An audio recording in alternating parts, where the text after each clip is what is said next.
Shalom, selamat pagi, puji Tuhan. Kita akan berdoa bersama-sama sebelum kita merenungkan firman Tuhan. Puji Tuhan. Terima kasih kepada Engkau ya Bapa, karena kebaikan dan pertolongan-Mu sehingga kami hari ini ada. Semua karena kemurahan Tuhan. Dan kami akan belajar firman-Mu. Kami rindu hidup kami senantiasa dipenuhi oleh kebenaran Tuhan. Kami membutuhkannya Tuhan, kami memerlukannya supaya kami tetap kuat di dalam Tuhan.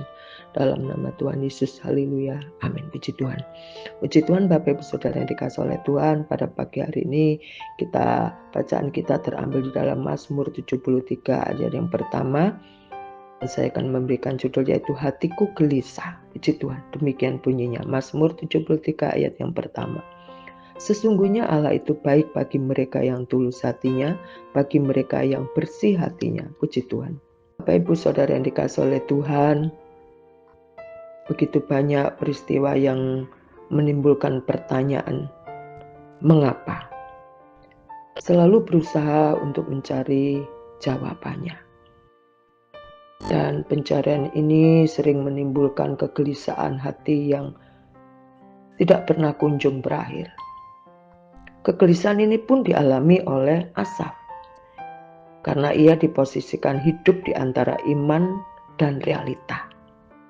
Seringkali tidak berjalan selaras, melainkan terkesan paradoks. Ada orang yang tulus hati hidup dalam kebenaran Tuhan, namun diliputi kesesakan dan penderitaan. Sementara di sisi lain ada orang yang hidup dalam kefasikan, namun hidupnya penuh kesenangan dan jauh dari kesesakan. Kesan Tuhan itu menutup mata dan membiarkan hal itu terjadi. Rasanya sulit untuk kita bisa menerima kenyataan bahwa orang benar hidup lebih menderita ketimbang orang fasik. Hal ini akan terus menjadi pertanyaan dan menimbulkan kegelisahan hati. Bapak Ibu Saudara yang dikasihi oleh Tuhan, di dalam Mazmur 73 ayat yang pertama memiliki keyakinan yang kuat bahwa Allah itu baik kepada mereka yang tulus hati atau bersih hatinya.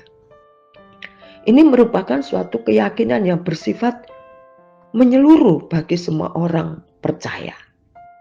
Dengan kata lain, Allah tidak akan berlaku jahat kepada mereka yang tulus hati dan bersih hatinya.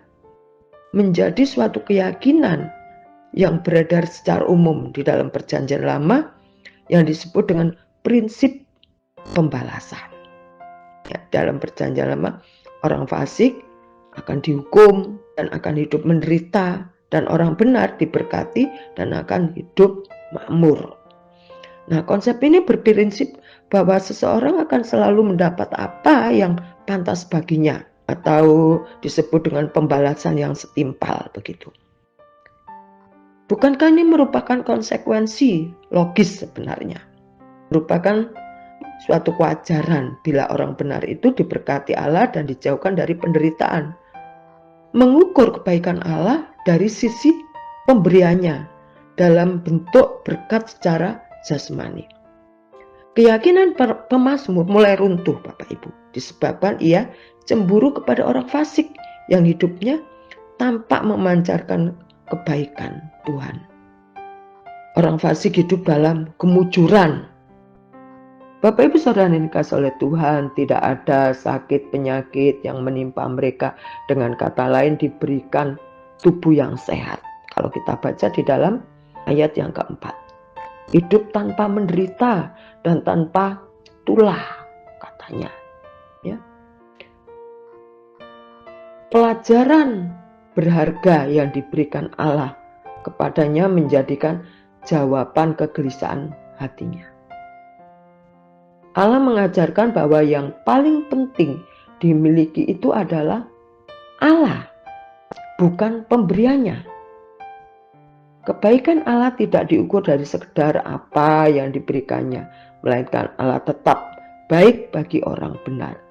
Karena Allah telah berkenan untuk dimiliki oleh mereka, ya, bagi Asaf. Dengan paradigma berpikir seperti ini, Asaf bahkan berani mengungkapkan bahwa sekalipun dia tidak memiliki apapun dalam hidupnya, ayat 26a ya, cukup baginya tetaplah Allah selama-lamanya, 26b. Ya. Jadi Asaf mengatakan di akhir pergumulannya, tetapi aku maksudnya ya, tetapi aku suka dekat pada Allah, aku menaruh tempat perlindunganku pada Tuhan Allah supaya dapat menceritakan segala pekerjaannya. Sesungguhnya Allah itu baik bagi mereka yang tulus hatinya, bagi mereka yang bersih hatinya. Nah, sekarang pemazmur mengerti apa yang benar-benar baik, yaitu dekat dengan Tuhan. Puji Tuhan. Bapak Ibu Saudara yang dikasihi oleh Tuhan, di dalam ayat yang ke-26a, sekalipun dagingku dan hatiku habis lenyap, gunung batuku dan bagianku, tetaplah Allah selama-lamanya. Puji Tuhan. Puji Tuhan Bapak Ibu, ini pembelajaran yang bukan mudah bagi kita, tetapi tentunya dengan proses hidup yang kita alami, dengan hal-hal yang menimpa dalam diri kita, dan kita merasakan pertolongan Tuhan tetap bekerja dalam kehidupan kita, dan Tuhan berpihak pada kita, kita akan setuju dengan mengatakan, sekalipun dagingku dan hatiku habis lenyap, gunung batuku dan bagianku, tetaplah Allah selama-lamanya. Tidak ada yang lain. Puji Tuhan Bapak Ibu, saya juga dikuatkan kadang dalam perjalanan hidup kita ini ada kegelisahan, ada kekecewaan, ada kegeraman. Tetapi saat ini kita dihiburkan, kita dikuatkan oleh janji firman Tuhan. Di dalam Pemazmur 73 ayat 26 ini, tetaplah Allah selama-lamanya. Saya percaya Bapak Ibu Saudara sekalian juga mengatakan, apapun yang terjadi dalam hidupku, tetaplah Allah selama-lamanya. Puji Tuhan. Puji Tuhan Bapak Ibu, kiranya kita percaya bahwa firman Tuhan itu berguna untuk kita, mendidik, mengajar, dan memberikan penghiburan. Puji Tuhan, kita akan berdoa bersama. Terima kasih kepada Tuhan pada saat ini, karena firman-Mu memberikan kekuatan, firman-Mu memberikan penghiburan bagi kami yang gelisah, bagi kami yang resah, bagi kami yang ketakutan Tuhan. Apapun yang kami hadapi Tuhan, dalam suka dan duka perjalanan hidup kami, asalkan Engkau ada bersama-sama, itulah yang menjadi kekuatan dan harapan hidup kami, menjadi pencerahan dalam hidup kami, penerang dalam hidup kami.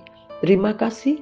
Di dalam nama Tuhan Yesus, kami akan jalani hari-hari kami bersama-sama dengan Tuhan Allah yang hidup. Terima kasih di dalam nama Tuhan Yesus. Haleluya. Amin.